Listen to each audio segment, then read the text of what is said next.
بسم اللہ الرحمن الرحیم۔ ایک چراوے کا عجیب واقعہ۔ غزوہ خیبر کے موقع پر ایک چراوا حضور اقدس صلی اللہ علیہ وسلم کی خدمت میں آیا۔ وہ یہودیوں کی بکریاں چرایا کرتا تھا۔ اس چراوے نے جب دیکھا کہ خیبر سے باہر مسلمانوں کا لشکر پڑاؤ ڈالے ہوئے ہے، اس کے دل میں خیال آیا کہ میں جا کر ان سے ملاقات کروں اور دیکھوں کہ یہ مسلمان کیا کہتے ہیں اور کیا کرتے ہیں۔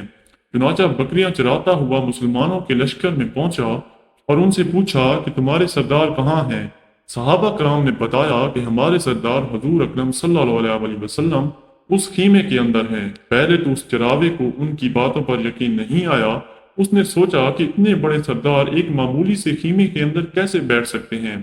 اس کے ذہن میں یہ تھا کہ جب آپ اتنے بڑے بادشاہ ہیں تو بہت ہی شان و شوکت اور ٹھاٹ باٹ کے ساتھ رہتے ہوں گے، لیکن وہاں تو کھجور کے پتوں کی چرائی سے بنا ہوا خیمہ تھا۔ خیر، وہ اس خیمے کے اندر آپ سے ملاقات کے لیے داخل ہوا اور آپ سے ملاقات کی اور پوچھا کہ آپ کیا پیغام لے کر آئے ہیں اور کس بات کی دعوت دیتے ہیں۔ حضور اقدس صلی اللہ علیہ وسلم نے اس کے سامنے اسلام اور ایمان کی دعوت رکھی اور اسلام کا پیغام دیا۔ اس نے پوچھا کہ اگر میں اسلام کی دعوت قبول کر لوں تو میرا کیا انجام ہوگا اور کیا رتبہ ہوگا؟ حضور اقدس صلی اللہ علیہ وسلم نے فرمایا کہ اسلام لانے کے بعد تم ہمارے بھائی بن جاؤ گے اور ہم تمہیں گلے سے گلے لگا لیں گے۔ اس چراوے نے کہا کہ آپ مجھ سے مذاق کر رہے ہیں، میں کہاں اور آپ کہاں؟ میں ایک معمولی سا چراوا ہوں اور میں ایک سیاہ فام انسان ہوں، میرے بدن سے بدبو آ رہی ہے، ایسی حالت میں آپ مجھے کیسے گلے سے لگائیں گے؟ حضور اقدس صلی اللہ علیہ وسلم نے فرمایا ہم تمہیں ضرور گلے سے لگائیں گے اور اللہ تعالیٰ تمہارے جسم سے اٹھنے والی بدبو کو خوشبو سے تبدیل کر دیں گے۔ یہ باتیں سن کر وہ فوراً مسلمان ہو گیا اور کلمہ شہادت پڑھ لیا۔ پھر حضور اقدس صلی اللہ علیہ وسلم سے پوچھا کہ یا رسول اللہ اب میں کیا کروں؟ آپ نے فرمایا کہ تم ایسے وقت پر ایمان لائے ہو کہ نہ تو اس وقت کسی نماز کا وقت ہے کہ تم سے نماز پڑھواؤں اور نہ ہی روزے کا زمانہ ہے کہ تم سے روزے رکھواؤں، زکوٰۃ تم پر فرض نہیں ہے، اس وقت تو صرف ایک ہی عبادت ہو رہی ہے جو تلوار کی چھاؤں میں انجام دی جاتی ہے، وہ ہے جہاد فی سبیل اللہ۔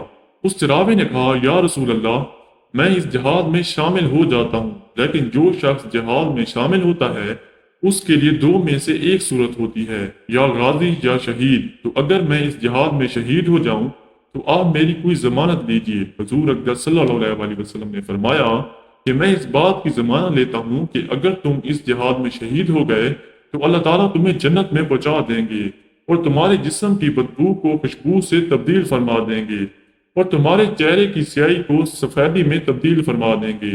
چونکہ وہ چراوا یہودیوں کی بکریاں چراتا ہوا وہاں پہنچا تھا، اس لیے حضور اقدس صلی اللہ علیہ وسلم نے فرمایا کہ تم یہودیوں کی جو بکریاں لے کر آئے ہو ان کو جا کر واپس کرو، اس لیے کہ یہ بکریاں تمہارے پاس امانت ہیں۔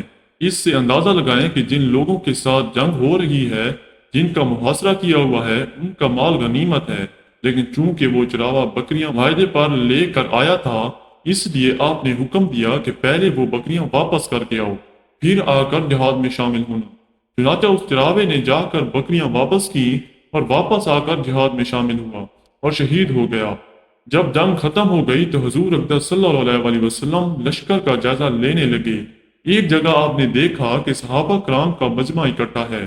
جب آپ قریب پہنچے تو ان سے پوچھا کہ کیا بات ہے؟ صحابہ کرام نے فرمایا جو لوگ جنگ میں شہید ہو گئے ہیں ان میں سے ایک آدمی ایسا بھی ہے کہ جس کو ہم میں سے کوئی نہیں جانتا۔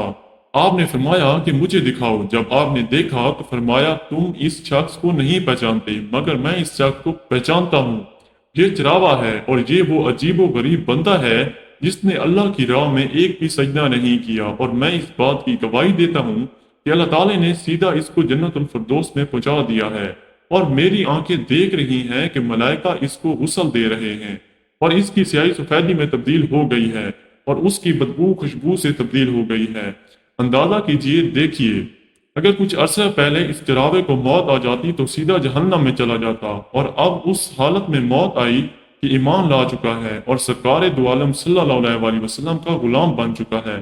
تو اب اللہ تعالیٰ نے اتنا بڑا انقلاب پیدا فرما دیا، اسی لیے فرمایا اعتبار خاتمے کا ہے۔ اسی لیے بڑے بڑے لوگ لرزتے رہے اور یہ دعا کرتے رہے کہ یا اللہ حسن خاتمہ عطا فرمائیے، ایمان پر خاتمہ عطا فرمائیے۔ کسی بات پر انسان ناز کرے، فخر کرے اور اتر آئے، اسی لیے کہ کیا معلوم کہ کل کیا ہونے والا ہے۔ اسی لیے فرمایا کہ کسی کو بھی حقیر مت سمجھو۔ انبیاء علیہ السلام کا شیوا یہ رہا ہے کہ کبھی گالی کا جواب بھی گالی سے نہیں دیا، حالانکہ شریعت نے اس کی اجازت دی ہے کہ جتنا ظلم تم پر کیا جائے تم بھی اتنا بدلہ لے سکتے ہو، لیکن انبیاء علیہ السلام نے کبھی گالی کا بدلہ گالی سے نہیں دیا۔ قوم کی طرف سے نبی کو کہا جا رہا ہے تم بے وقوف ہو، حماقت میں مبتلا ہو، اور ہمارا خیال یہ ہے کہ تم جھوٹے ہو۔ ہم جیسا کوئی ہوتا تو جواب میں کہتا کہ تم احمق اور تمہارا باپ احمق، لیکن نبی کا جواب یہ تھا کہ اے میری قوم، میں بے وقوف نہیں ہوں، بلکہ میں پروردگار کی طرف سے رسول بنا کر بھیجا گیا ہوں۔ اللہ تعالیٰ ہمیں سمجھنے اور نیک عمل کرنے کی توفیق عطا فرمائے، آمین یا رب العالمین۔ تو امید ہے آپ کو یہ ویڈیو بہت پسند آئی ہوگی۔ اگر ویڈیو پسند آئی ہے تو ویڈیو کو لائک کر دیں اور چینل کو بھی ضرور سبسکرائب کریں، اور اپنے دوستوں کے ساتھ بھی اس ویڈیو کو زیادہ سے زیادہ شیئر کریں تاکہ ان کو بھی اس واقعے سے بہت کچھ سیکھنے کو ملے۔ انشاءاللہ زندگی رہی تو اگلی ویڈیو میں ملاقات ہوگی۔ اپنا بہت سارا خیال رکھیے گا۔ اللہ حافظ۔